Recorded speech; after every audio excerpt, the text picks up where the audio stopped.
তো নবীর শান দেখে নাই, আর আমরা তো সিদ্দিক আকবরের উত্তরসূরি, ফারুক আজমের উত্তরসূরি, উসমান গনি জিন্নুরাইনের উত্তরসূরি, মাওলা আলী শেরে খুলার উত্তরসূরি, আমরা তো ইমাম হাসান হুসাইনের উত্তরসূরি। এই জন্য আমাদের জীবন, আমাদের যৌবন, আমাদের সবকিছুতে শুধু নবীর শানই দেখি, ঠিক কিনা?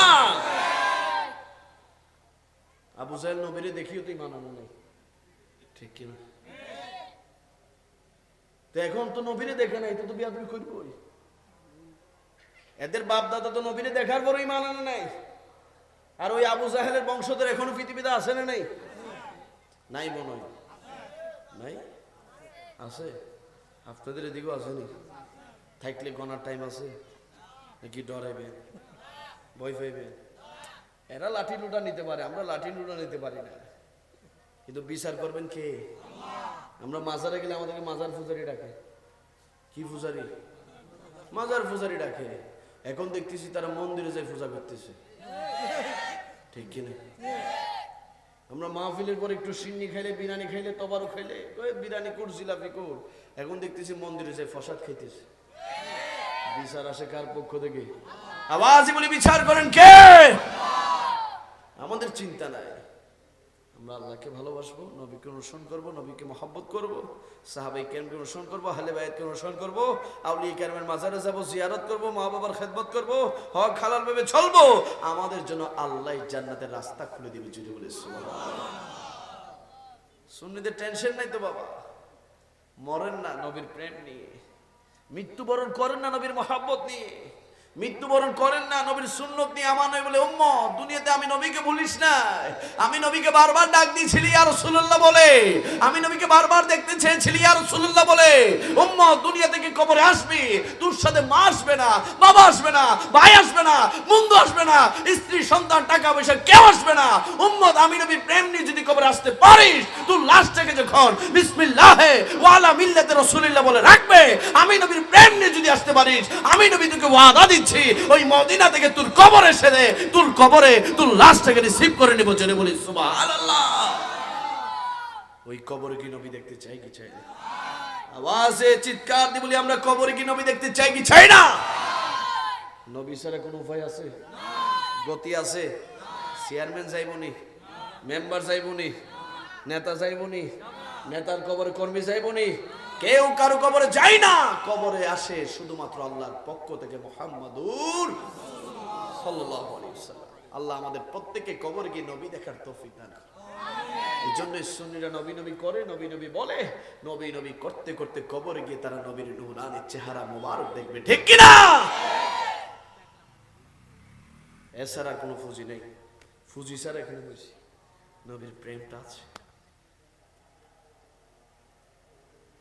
অস্ত্র ছাড়া এসেছি, কিন্তু একটা অস্ত্র বুকের ভিতরে আছে, সেটা নবীর প্রেম, ঠিক কিনা? আমাদের কাছে বন্দুক নেই, তবে নবীর প্রেমের জজবা আছে।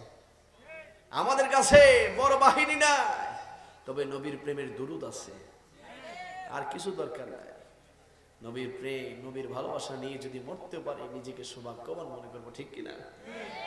এই জন্য কোনো বাতিলের সাথে আপোষ করা চলবে, বাতিলের সাথে হাত মিলানো যাবে? আরে আমরা তো হুসাইনি মুসলমান, ঠিক কিনা? হুসাইনি মুসলমান কখনো ইয়াজিদের সাথে হাত মিলাইতে পারে? জীবন দেব, ঈমান বিক্রি করব? ইমাম হোসেন বিক্রি করছিল? চাইলে দুনিয়ার সকল ক্ষমতা কদমে আনতে পারতো কি পারতো না? কিন্তু গর্দান দিছে, ঈমান রক্ষা করছে। সুবহানাল্লাহ। ইয়াজিদ বলছে, হাত মিলাও, হাত মিলাও, বায়াত নাও, মাফ করে দিব, ক্ষমতা দিব, টাকা দিব, সম্মান দিব, সব দিব। ইমাম হোসেন বলে, তোমার সাথে আমি হাত মিলাতে পারবো না, কারণ এই হাত দয়াল নবীর হাত মোবারকে লেগেছে। যদি বলি সুবহানাল্লাহ। যে হাত রাসূল পাকের হাতে লেগেছে, ওই হাত তুমি ইয়াজিদ মুনাফিকের সাথে মিলাইতে পারে না। গর্দান দিয়ে দিলাম, হাতকে রক্ষা করলাম। যদি বলি সুবহানাল্লাহ। আর এখন তো কিছু হইলে টাকা পয়সা দিয়ে হাত মিলাই, বারবার হ্যান্ডশেক করে, কোলাকুলি করে। আরে কি হইছে? একটু ক্ষমতা যাইতেছে তো, একটু তেলবাজি করতে আসেনি। আমরা ক্ষমতা চাই না, তারা চায়। অনেকে টাকার কাছে ইমান বেশি দেয়। সকালে এক কথা, দুপুরে এক কথা, বিকালে এক কথা, রাইতে ঘুম যাওয়ার আগে আরেক কথা কই ঘুমায়, ঠিক কিনা? টাকার কাছে, চেয়ারের কাছে, শিলের কাছে, ডলারের কাছে, রিয়েলের কাছে খারিজিদের কাছে, রাফিজিদের কাছে, শিয়াদের কাছে ঈমান বিক্রি করে, আর সুন্নিরা নিজেদেরকে বিক্রি করেছে আমার নবীর কদম মোবারকে, ঠিক কি না? এই জন্য আমরা নবীর প্রেম চাই কি চাই না?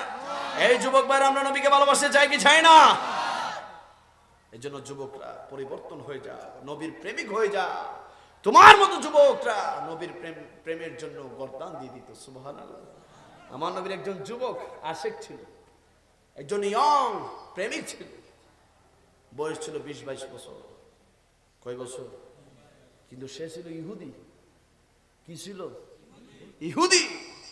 আমার নবী যখন বাজারে যেত, ওই ইহুদি যুবক আমার নবীর পিছে পিছে বাজারে ঘুরপাক খেত। আমার নবী যখন যেখানে যাইতো না কেন, ইহুদি যুবক সেখানেই আমার নবীর পিছনে ঘোরাফেরা করত। 2-4-5 দিন ধরে যুবক আমার নবীকে ফলো করছে। আমার নবী একদিন ঘাড় ফিরিয়ে বলতে লাগলেন, এই শাবাব, এই যুবক এদিকে আসো, আজ কয়েকদিন ধরে তুমি আমাকে ফলো করছো, কারণ কি? কি হয়েছে তোমার? কি সমস্যা বলো আমাকে। ইয়া রাসূলুল্লাহ, আপনি নবীর প্রেমে পড়েছি। জোরে বলি সুবহানাল্লাহ। ইয়া রাসূলুল্লাহ, আপনার মতো এত সুন্দর নূরানী চেহারা আমার এই দুই চোখ আর কখনো দেখে নাই। আপনাকে দেখতে আমার বড্ড মজা লাগে, বড্ড ভালো লাগে। যতই দেখি ততই ভালো লাগে। আমি 2 দিন 3 দিন না খেয়ে থাকতে পারি, কিন্তু আপনি নবীকে একদিনও না দেখে থাকতে পারি না। জোরে বলি সুবহানাল্লাহ। High high high. যুবক আমার নবী বলতে লাগলো, তুমি আমাকে এত ভালোবাসো, তুমি কি ইসলাম গ্রহণ করবে? ইয়া রাসূলুল্লাহ, আমার মা ইহুদি, বাবা ইহুদি, আমি যদি আপনার ইসলামটা এখন যদি আমি গ্রহণ করি, আমার মা বাবা কষ্ট পাবে। আমার নবী বলতে লাগলো, যুবক, আমার ইসলামে কোনো জোরাজুরি নাই, জোর জবরদস্তি নাই, তোমার যেমন ইচ্ছা তেমন থাকতে পারবে, কোনো সমস্যা নাই। ইহুদি যুবক বলে, তাহলে ইয়া রাসূলুল্লাহ, আপনার কদম মোবারকে একটা আরজি জানাই, আপনি আমাকে আপনার একটু খেদমত করার সুযোগ করে দেন না। যদি বলি সুবহানাল্লাহ। আমার নবী যখন ওযু করতে যায়, যুবক আমার নবীকে ওযুর পানি ঢেলে দেয়। আমার নবী যখন গোসলে যায়, যুবক আমার নবীকে গোসলের পানির ব্যবস্থা করে দেয়। আমার নবী যখন মসজিদে ঢুকে, আমার নবী বলে, তুমি তো ইহুদি, এখনো তুমি তো মসজিদে ঢুকতে পারবে না। কই, ইয়া রাসূলুল্লাহ, সমস্যা নাই, আপনি নবীর জুতা মোবারক গুলা দেন না, আমি একটু বুকে নিয়ে দাঁড়িয়ে থাকবো। জোরে বলি সুবহানাল্লাহ। আমার নবী মসজিদে, যুবক জুতা মোবারক নিয়ে দাঁড়িয়ে থাকে। High high high.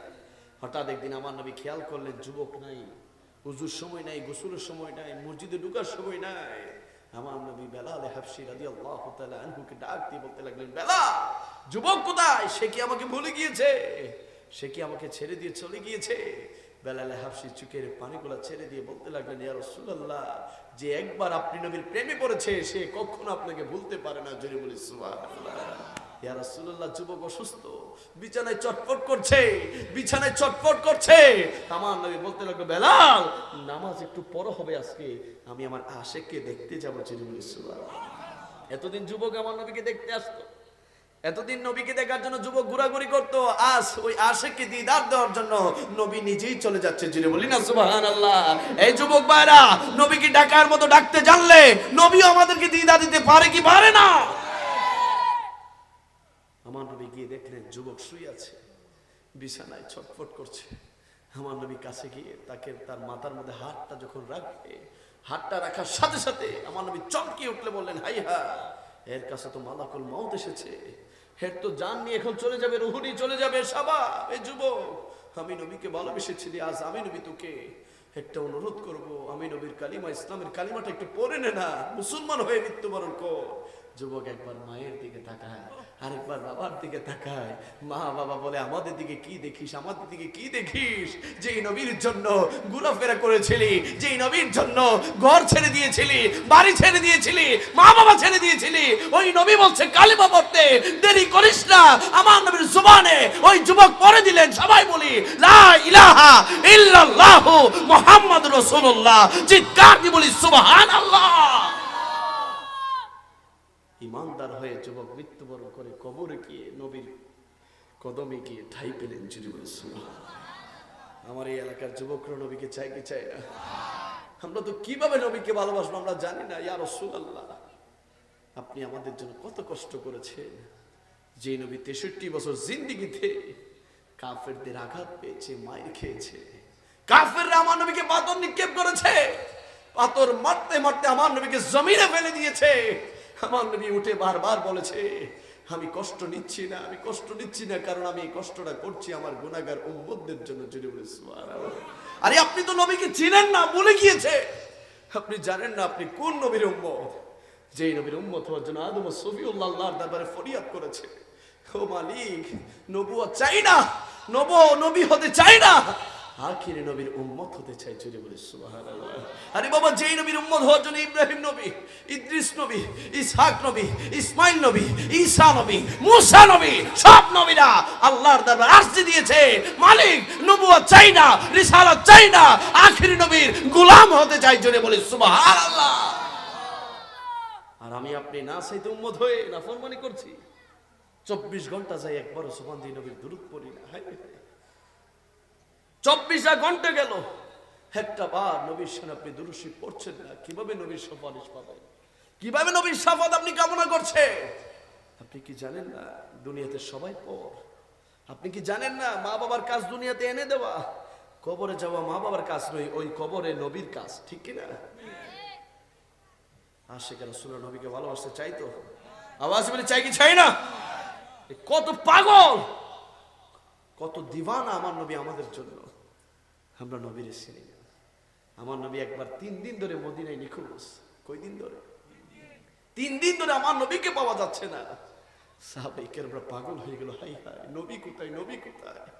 ফারুক আজম তলোয়ার বের করে বলতে লাগলো, এই কাফের, এই মুশরিকরা, বল আমার নবী কোথায়? আমার নবীকে 3 দিন ধরে দেখছি না, আমার নবীকে কি করেছিস বল, নয়তো আজ আমি উমরের তলোয়ার থেকে তোরা কেউ রক্ষা পাবি না। আমার নবী দুজনের বাদশা নবীকে 3 দিন ধরে পাচ্ছে না। ফারুক আজম তলোয়ার নিয়ে হাঁটতেছে, আল্লাহু আকবার বলি না। বেলালে হাবশী মাটিতে গড়াগড়ি করতেছে, নবী কোথায়, নবী কোথায়, নবী কোথায়?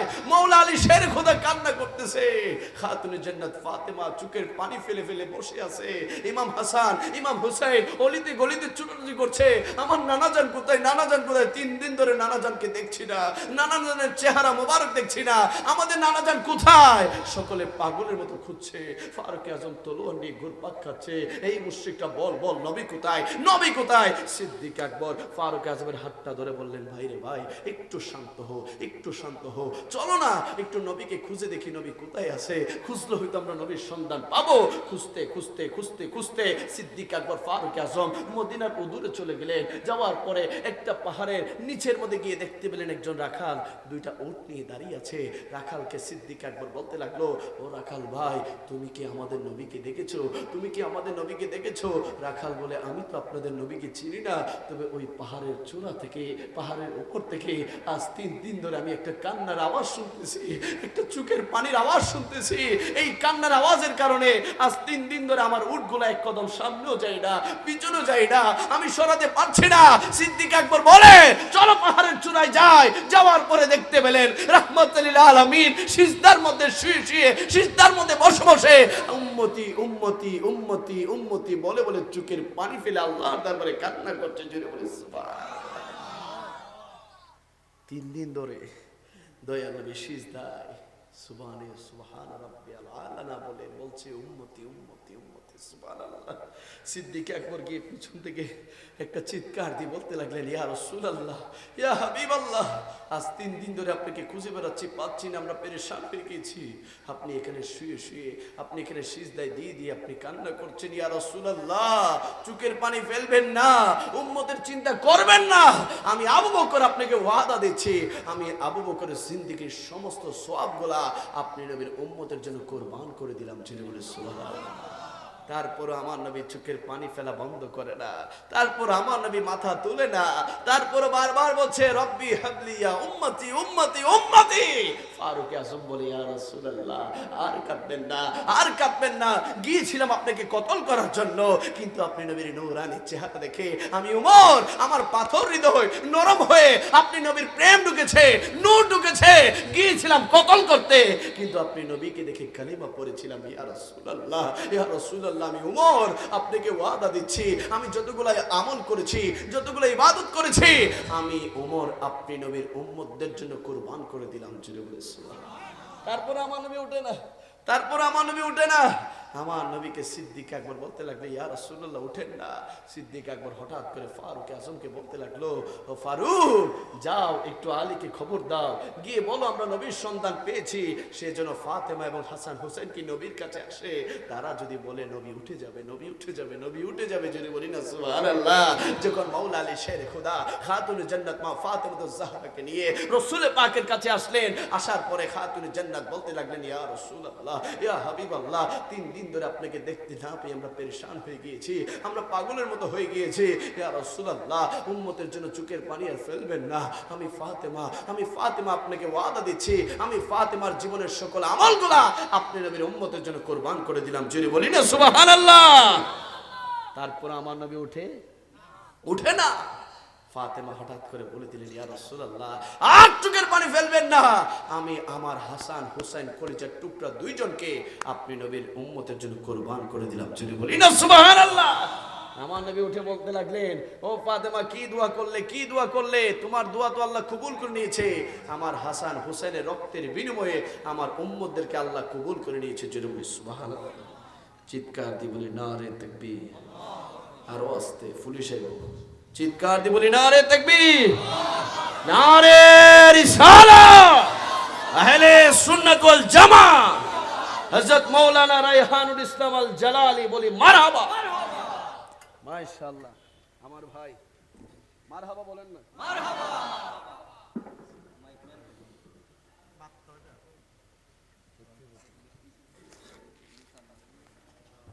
হুজুর আইসে আপনারা কষ্ট পাইছেন, রাগ করছেন।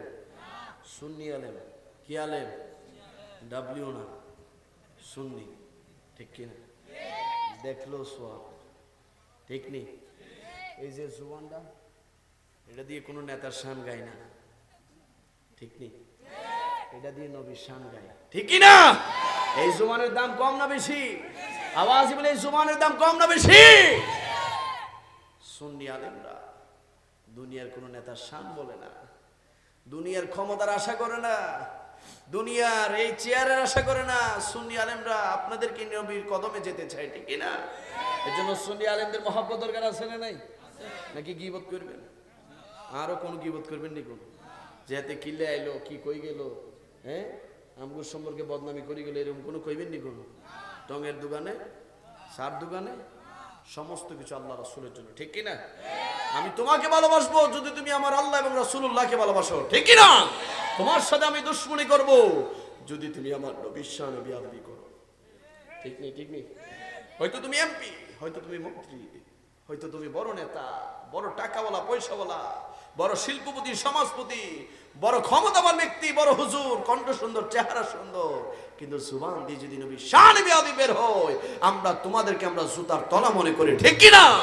আরেকজন রিকশাওয়ালা, একজন ভ্যান চালক, একজন অটো চালক, একজন গরিব মিসকিন ফকির, অন্তরে যদি নবীর প্রেম থাকে, আমরা তাদেরকে আমরা মাথার উপরে তুলতে রাজি আছি, ঠিক কিনা?